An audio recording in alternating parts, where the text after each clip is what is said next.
Don't really understand how I ended up here. Dashing around.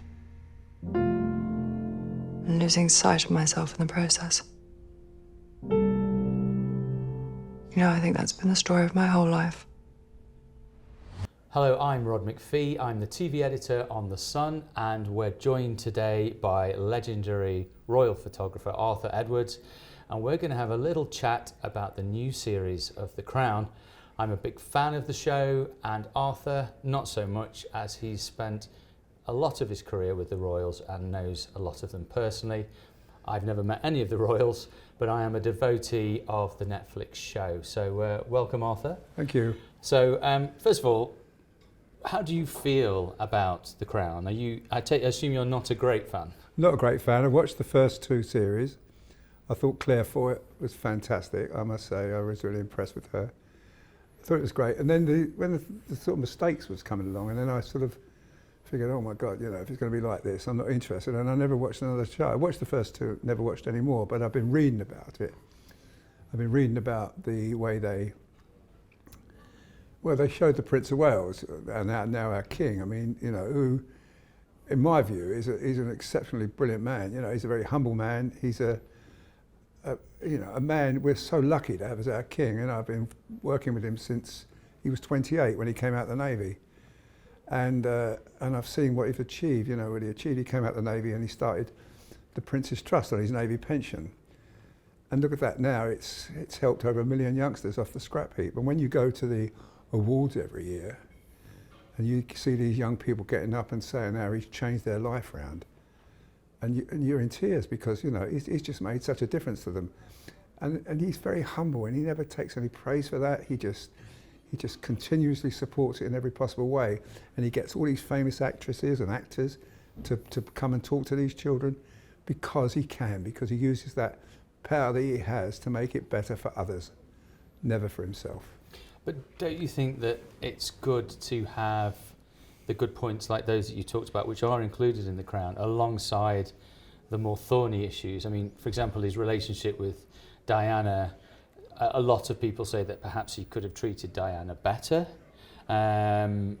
What do you say to that? Well, I say this. I got the first picture ever of Diana. I showed Diana to the world, and I did their wedding, and I did, as their children were born, I was outside the hospital, and I went on the first big overseas tour to Australia with them. We were away in Australia and New Zealand for almost 6 weeks. And they were all over each other. They just couldn't keep their hands off each other. They were just so much in love.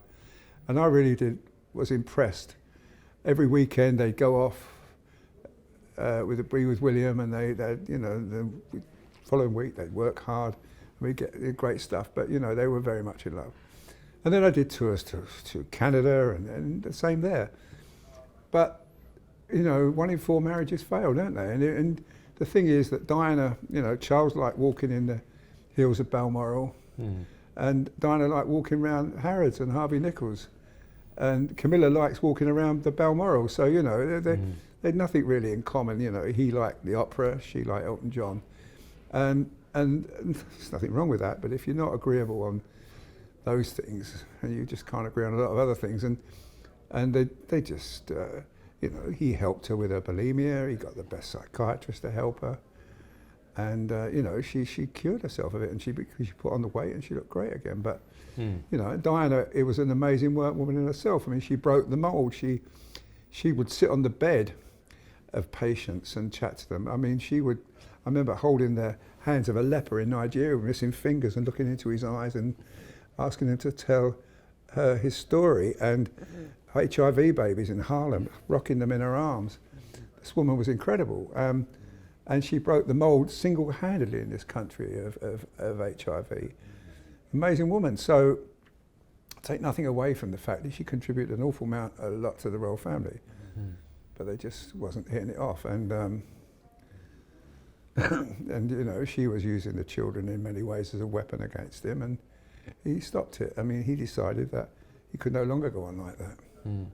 But the problem is that, of course, that it is a drama, and unless you're doing a documentary with the cooperation of the royal family, which is never really going to happen, not the entire royal family, you're always going to have bits that you know to be true and are factually correct, and then you have to fill in some bits with supposition and go on the evidence of second or third parties, and that's the trouble with all dramas, but particularly with the royals, because they're sort of half cloaked in privacy and half totally exposed to the world. But as a piece of TV, I think it's a fantastic show. I think you probably agree with that. Oh, I agree. It's well written and it's well produced and well filmed. I mean, they just do a brilliant job. But the thing is, when you see a series on the BBC or ITV, and it's a doco-drama, they do say that some of this is not true, and we're going to we've written accordingly. They do give you a warning that that's possible. But there's no warning on Netflix, and a lot of it isn't true. And the fact is, a lot of people believe it to be true, believe it's a documentary, believe that this is what actually happened. And it didn't. For instance, there's a piece in there about Charles lobbying John Major to get rid of the Queen and let him become king.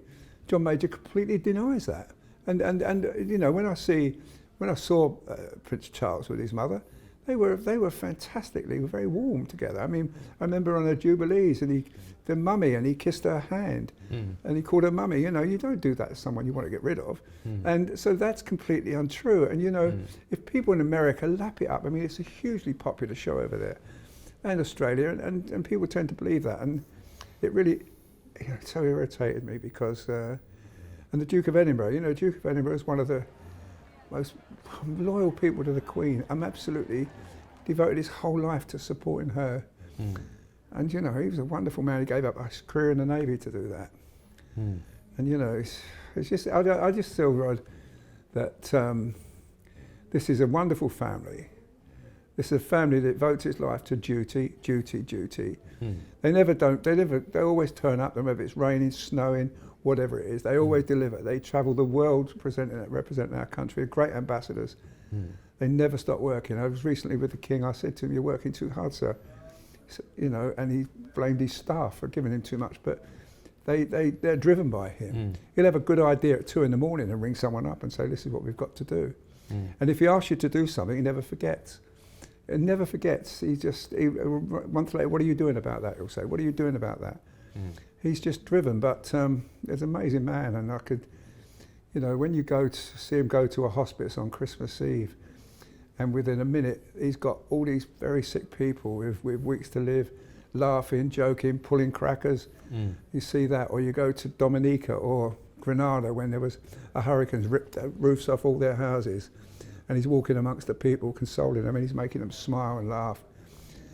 And you see him do that, or when he goes to when the Afghan veterans, the soldiers coming back from Afghan with missing limbs, visiting them on a monthly basis up at the hospital at Birmingham. This man's an amazing man, and spends his whole life working for other people, never for himself. I mean, he could be at a club playing backgammon all day, drinking champagne, but he's tirelessly working, tirelessly. He never stops. Camilla once said to me, I have to drag him out in the afternoons to go walking because he will just carry on and on. He has 3 PAs that just non-stop, they're driven by him. The only thing I would say is that I don't think that The Crown, and I've seen every single episode, I don't think that The Crown goes against what you just say. I think it presents some of the not so PR-friendly things along with the really PR-friendly things. But actually, you do come away from The Crown thinking Charles is an incredibly hard public servant. You think that about the Queen as well. But I suppose what I would say is that if you're going to do a drama, and if you were just to show the good things or the things which are known about, that you end up doing, it just looks like a puff piece. And no family is perfect. That's true, but when a marriage breaks up, there's only 2 people who really know what happened in that marriage. That's the couple themselves. You can't imagine that Charles said that. Imagine Charles said that when he completely didn't say that, or he may have said it, but nobody can say it's true. You can't have the Queen, you can't have the Prince asking John Major to help him dislodge the Queen when it's completely lies. I mean, it's not just, but it's a terrible thing to have to say about somebody, you know, about his mother. And when you know, and I know because he says, he's never said to me once, I never ever say when I'm king because that's the day my mother dies. It's a sad day for him. And I was there at Northolt when he came back from Scotland after his mother's death, and he got off the plane and he was grief stricken. You know, you can't, but it doesn't say that in the series, I bet. It doesn't say that the moment his mother, I mean, I was with him at Dumfries House, at dinner with him the night before the Queen died up at Dumfries House. And he was jolly and laughing, entertaining, came round, chatted to us all. And the following morning, he's whisked off in a helicopter to spend the last 3 hours with his mother. And, you know, he's an amazing man. I just wish they would show him in his true light. I wish they would show William as well. William is another hard-working young man. You know, Charles, I mean, it's big with Harry. Now, Harry was a wonderful person to work with. I loved working with him. We had some wonderful tours. He was fun. He was always, I mean, at the end of every trip, we'd go to the pub. He'd come in and we'd have an hour and a half chatting, talking, laughing, telling jokes, and he would pay the bar bill. He's a wonderful guy. And then he met Meghan and it all went wrong. Now, the thing is, the king still loves his son. He still offers him, you know, come to this, come to that. But Harry's just chosen a different way of life, but it doesn't make Harry a bad person. It's just that he decided to change his way of life. Now, I think the king accepts that, but he still would love to see his grandchildren, and he doesn't see them, and that's not right. But will that be in the series? That he's denied seeing his grandchildren? No, it won't be, you know, because it just, you know, the heartbreak for him is he doesn't see Archie and he doesn't see Lilibet. He's never seen Lilibet. The heartbreak for him is that William's not going to be at his birthday party next week when he's 75. Sorry, I'll pick that back. He's heartbroken that his son Harry and Meghan won't be at his birthday party next week when he's 75. So those things, you know, those are the things that trouble him. That's the things that bother him. But he refers to Camilla as my darling wife. I heard him say that about Diana in those early days, my darling wife. It just, you know, 1 in 4 marriages fail, Rod, and the Queen, not only Charles ended in divorce, but so did Andrew, so did Princess Anne. But Princess Anne remarried, she's very happy, and so is the King very happy with Camilla. I guess the problem at the heart of the royal family, and this is a circle you can't square, is that the royal family are a public family. That's the kind of issue they face. And that's why shows like The Crown are maybe made is that they are a family which exists to be seen, and a family which is held up as this ideal. And the trouble is that no family is ideal, but all their problems are played out in the public arena. So a show like The Crown is kind of inevitable. I mean, there's been books written about royals from the year dot. I mean, you know, from the bio tapestry through to autobiographies. You know, Prince Charles gave an interview to Dimbleby in which he basically admitted his affair. Now, some people would say, well, look, you can't have it both ways. You know, you can't, you know, air your dirty laundry in public. Diana did the Panorama interview, and then turn around and say, well, really, we shouldn't be doing dramas about the royals. You know, it's been, what, 26 years since Diana died? I mean, do you think, for example, that we should be covering the final moments of Diana in Paris? That's in the new series. Well, you know, I was there when she got the call at the middle of the night that she was in a crash. I went to Paris on a private charter in the middle of the night. Arrived there, managed to get myself into the hospital, and as the coffin came out, Charles walking behind, grief-stricken. I started crying. I couldn't stop crying. I was so upset, and of course, you know, there was confusion around that. So it was the paparazzi that were chasing her that killed her. Not the fact that he was driving excessive speed, and he was 3 parts. He was over the limit, and he was over the limit with drink, and so it was a confusing week. But we came back here. We did a tribute. We did a book. Son did a book, tribute to Diana. I did it all, and it was a wonderful thing. We sold it, and all the money went to the Diana Fund. You know, fine lady. I mean, this woman, she broke the mold. You know, I've said it. She broke the mold. She did things her way, and it was the good way. And After she died, they opened all the windows at Buckingham Palace, let lots of fresh air in, got professional press secretaries, press officers, totally changed the whole way they operate. That was all down to her. But, you know, she and he just didn't hit it off in the marriage. And it's a shame because they were a fine couple. They could have conquered the world, but it didn't. And now I've just been to Kenya with the King and the Queen, our new Queen, Camilla. And she's now she's quite old. She's 77 now, I think. And she still does her bit, you know. She gets out there and she was involved in her own charities and she really does some good. And I think the most important thing is that she totally supports him. She just, the way that Duke of Edinburgh supported the Queen, she does exactly that with the Prince. I remember we were at the Commonwealth Games in India and he was opening the Commonwealth Games and the protocol officer said, right, you sit there, to the King, and he said to Camilla, and you sit over there. And she said, no, I'm sitting next to my husband. And that's it. And she didn't even talk about it. She just got the person out of that seat and sat next to her husband. That's the way she is. She's totally loyal. And when I did Desert Island Discs once, I was a guest on, I was a castaway on Desert Island Discs, and I spoke about Prince Charles, not all the good things, but when we had our first blazing row together.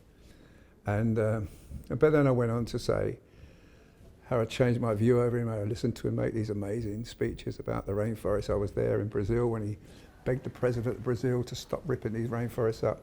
The same in Indonesia and all these places where they've totally destroyed the rainforest.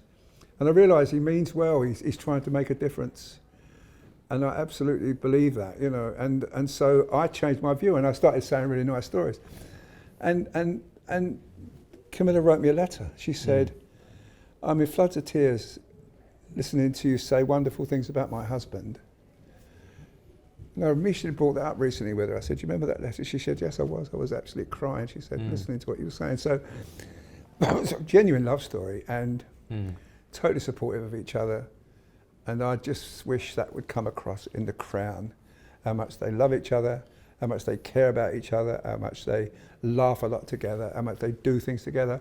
When they're doing their garden, he's pushing the wheelbarrow with the plants in and she's doing the planting. They're a team, and a brilliant team. And but I would argue that in The Crown, a lot of the things which are negative are often balanced out by a lot of positive things. I think the problem is that people focus on the negative rather than the positive. What's the most positive, Rod? Well, interestingly, you mentioned, I was going to bring this up, you mentioned the work with the Prince's Trust. Yeah. And there's a whole episode basically devoted to him trying to find his own path, setting up the Prince's Trust. And you might remember it actually, you see him going to sort of an inner city area, and there's a load of break dancers, and he actually starts to dance with them on the dance floor. Now, slightly embarrassing because he was probably well into his 30s by that point and a royal prince, but he didn't care. He just wanted to be a part of it. He wanted to make them feel like I'm interested in you. I want you to feel like I'm a part of what you're doing. And you see him doing that, and you see him sticking his neck out, as it were, for people who are perhaps at the other end of the social spectrum to him. Let's face it, he's a royal. These are people living in poverty in inner city. And you actually see him trying to reach out and try and do good. So it's not all bad. And I think that often people that comment on The Crown are people that haven't seen it in its entirety, or they see bits here and there, or they focus on a headline. I mean, Peter Morgan, the writer, made the point that a lot of people talk about The Crown before it's been aired, before it drops on Netflix. And he says that often when they see it, they sometimes feel a little bit silly because all the hype is negative and the reality is much more positive. I think that perhaps I can see where other people get annoyed at some of the negative aspects, some of the things where they perhaps elaborate a bit too much.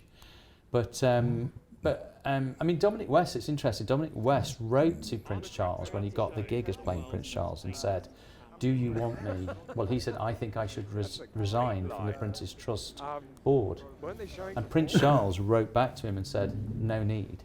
So I almost feel like Prince Charles isn't affronted by The Crown. he understands that as a member of the royal family, and obviously now as king, he's going to be the focus of a lot of attention, and he's quite gracious about that. So I wonder if the public and certain members of the media, not myself, feel terribly annoyed by the crown. But I do wonder whether the royals themselves go, well, it's part of the gig. They don't like it, they don't watch it. Do they never watch it? Well, I don't say they never watch it, but I know the Queen never watched it, and I'm certain the Prince of Wales, well, the Prince of Only Wales watches the news, so he wouldn't have watched it either. Maybe Camilla does, I don't know. She, you know, she's a bit of a, she likes the Archers, so she probably she probably likes the crown, but Yeah. I'll have to ask her, but I've never thought about it. But she comes across quite well in it. I think that it's easy to paint Camilla as some sort of home wrecker. Yeah. If you were going to take that black and white approach, but their relationship is seen as far more complicated than that, and how she came to marry Parker Bowles is seen as far more complicated. And as you say, you know, relationships are complicated. Everybody's had a complicated relationship, but theirs is in the public arena. Yeah. One of the first times I photographed Camilla was when she was chaperoning Diana at the races in Ludlow when Charles was competing in the race. And I remember when she used to ride in the cross-country team with him, and she was a fabulous rider, horse rider. And she was always charming, always lovely. Even when she was cast as the other woman, you know, she would always be friendly and smile through it.